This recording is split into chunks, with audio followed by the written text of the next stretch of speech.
ജീപ്പി കയറ്. ഞാൻ ജീപ്പി കയറാൻ.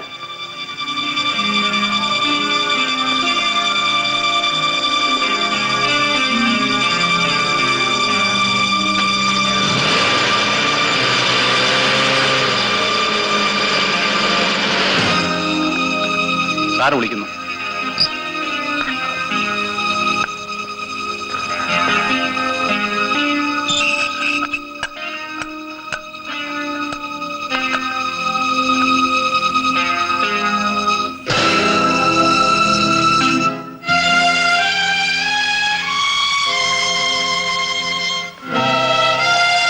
ജെയിംസ്.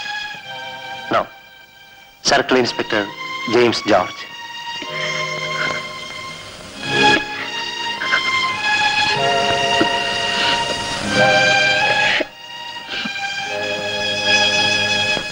ഇരിക്കൂ.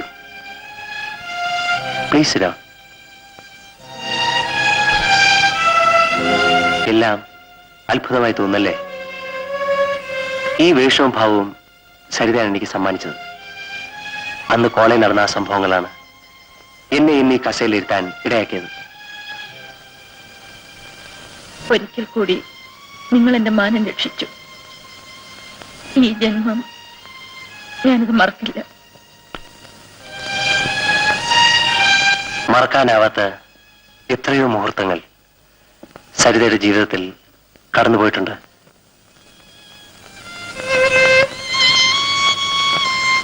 ചന്ദ്രശേഖരനിൽ ബലമായ സംശയങ്ങൾ ഉണ്ടായിരുന്ന ഞാൻ നിങ്ങൾ ഇന്നലെ വണ്ടി ഇറങ്ങിയപ്പോൾ മുതൽ ഫോളോ ചെയ്യാൻ തുടങ്ങിയതാണ്. തെറ്റിദ്ധരിച്ചതിന് എന്നോട് ക്ഷമിക്കണം ചേട്ടൻ. കോൺസ്റ്റബിൾ, കലയും കൊണ്ടുവരൂ.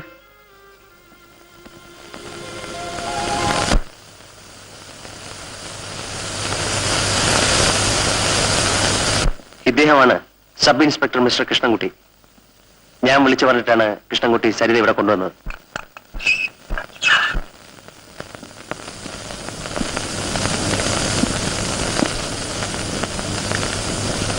തന്നെ ജയിലിലാക്കാനുള്ള നിയമം ഈ മേശപ്പുറത്തുണ്ട്. എന്നാൽ എന്തുകൊണ്ട് ഞാനത് ചെയ്യുന്നില്ലെന്ന് വെച്ചാൽ താൻ ഞാൻ ഇഷ്ടപ്പെടുന്ന ഒരു പെൺകുട്ടിയുടെ ബന്ധുവായി പോയി. തനിക്ക് പോവാം. സാർ, സരിത രക്ഷിച്ചിടത്തോളം മതി.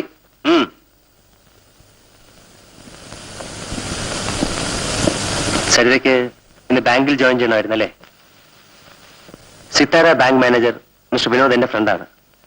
സരിത ഇന്ന് വരില്ലെന്ന് ഞാൻ വിളിച്ചു പറഞ്ഞേക്കാം.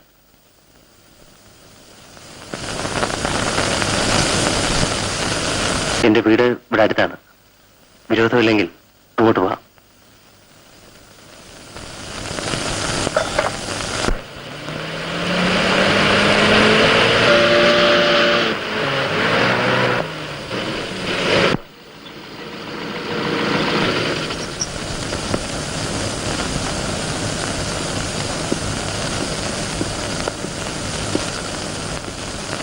വരൂ.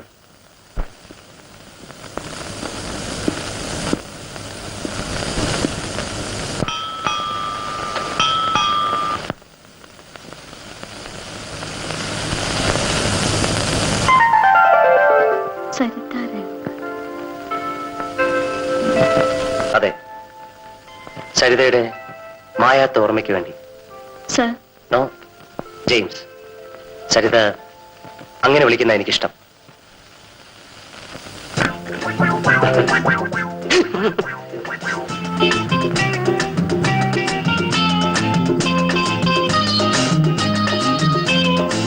വർക്കി, ആ ജീപ്പിനകത്ത് സൂട്ട് കേസും ബാഗും ഉണ്ട്.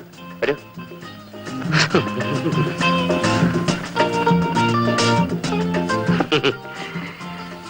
ഏതാ സാറേ പുതിയ കേസ്? എന്തോ? അല്ല, തലവേദന കേസാണോ? അങ്ങനെയാണെ കുപ്പി എടുത്തോണ്ട് വരാ. Stop it. വേണ്ടെങ്കിൽ വേണ്ട, ഞാൻ പറയാനുള്ള പറഞ്ഞത്. എന്റെ കർത്താവേ, ഇതുപോലൊരു വലിയ കുരിശ് തന്നില്ലെങ്കിലും എനിക്കൊരു ചെറിയ കുരിശിനെങ്കിലും തന്നൂടെ? എന്താ പേടി തോന്നുന്നുണ്ടോ? മിസ്സസ് എവിടെ? വരൂ.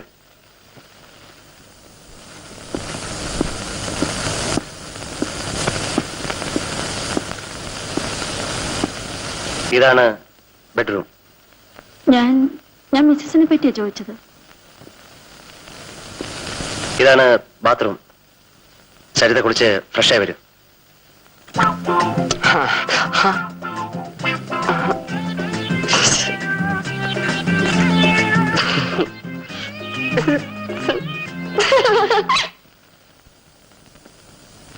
അയ്യോ, എന്താ ചന്ദ്രൻ നെറ്റിയില്?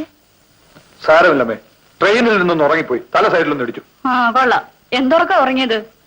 കുംഭകർണ സേവയായിരുന്നോ? ആ അത് തന്നെ. അവളുടെ താമസ സൗകര്യം എല്ലാം എല്ലാ സൗകര്യങ്ങളും ചെയ്തിട്ടാണ് ഞാൻ ഇങ്ങോട്ട് പോകുന്നത്.